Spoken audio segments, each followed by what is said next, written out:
안녕하세요. 여러분 한 주 잘 보내셨나요? 드디어 단풍의 계절이 돌아왔어요. 그런데 이번 단풍 좀 늦은 감이 있죠? 지난 여름이 유독 늦게까지 더웠잖아요.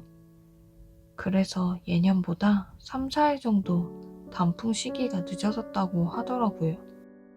여러분은 단풍 구경 어디로 가세요? 전 이맘때쯤 경복궁에 가서 단풍 구경을 해요. 등산은 힘들어서 못 가고요. 가을 정취를 느끼기에 종로 쪽에 있는 궁궐들이 딱이거든요. 여러분도 종로에 가실 일 있으면 한번 가보세요. 산책하기 정말 좋아요. 하나님께서 주신 아름다운 이 가을 풍경 마음에 간직하며 오늘 나눔 시작하겠습니다.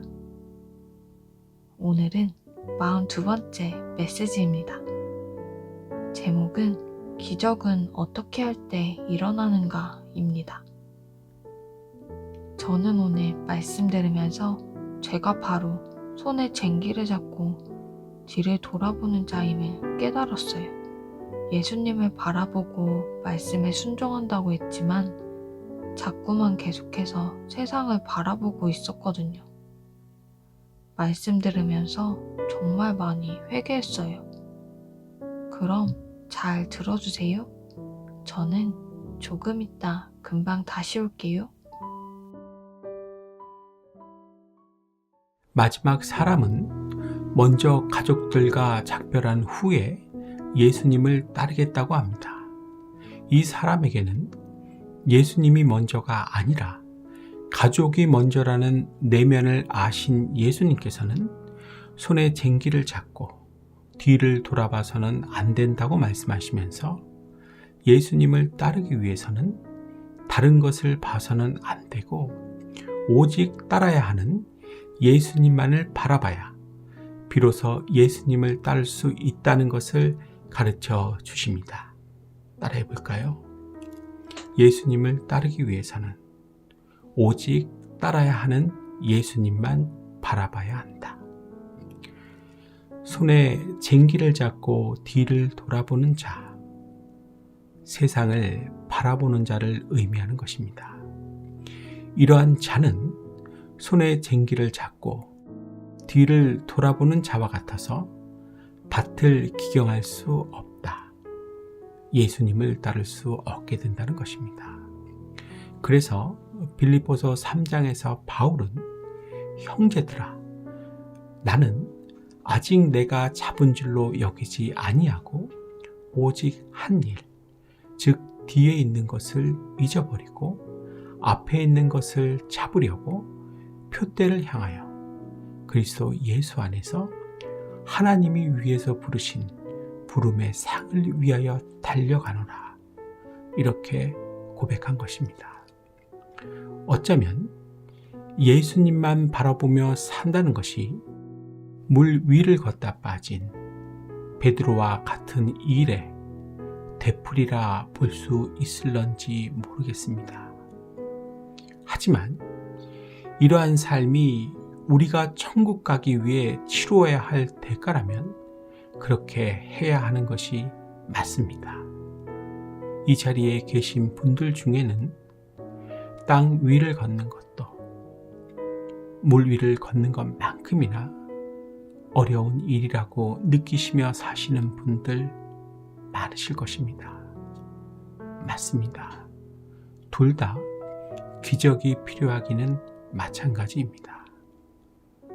사랑하는 성도님들, 베드로에게 기적은 베드로가 어떻게 할 때 일어났습니까? 바람을 보지 않고 예수님을 바라봤을 때 그때 일어났습니다.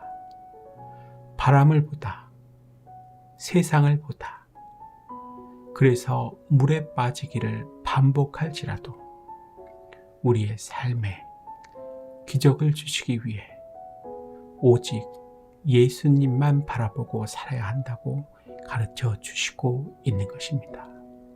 물론 이렇게 사는 삶, 세상을 바라보지 않고 오직 예수님만 바라보는 삶은 어리석어 보이는 삶이며 참으로 불안한 삶일 것입니다. 하지만 이러한 삶이 천국을 가기 위한 대가라면 망설이지 말아야 할 것입니다. 천국을 가기 위한 세 번째 대가는 예수님만 바라보고 살아야 하기 때문에 어리석고 불안한 삶을 감내하는 것입니다.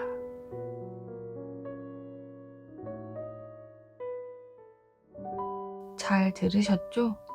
참 귀한 메시지죠? 여러분들께서는 무슨 생각을 하시게 되셨나요? 저는 오늘 두 가지를 생각하게 되었어요.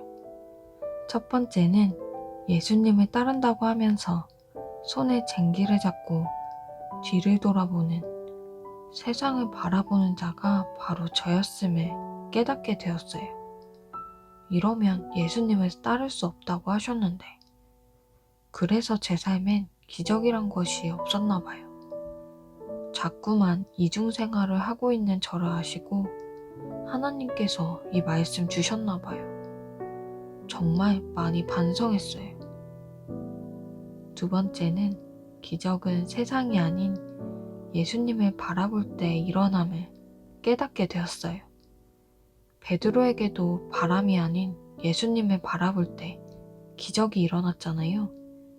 내 삶엔 기적이 왜 안 일어나냐고 불평할 것이 아니라 제가 먼저 세상에서 시선을 돌려 예수님을 바라보고 따르는 삶을 살아야 기적도 주심을 깨닫게 되었어요. 저는 이렇게 두 가지였어요. 여러분들은 무슨 생각을 하게 되셨나요?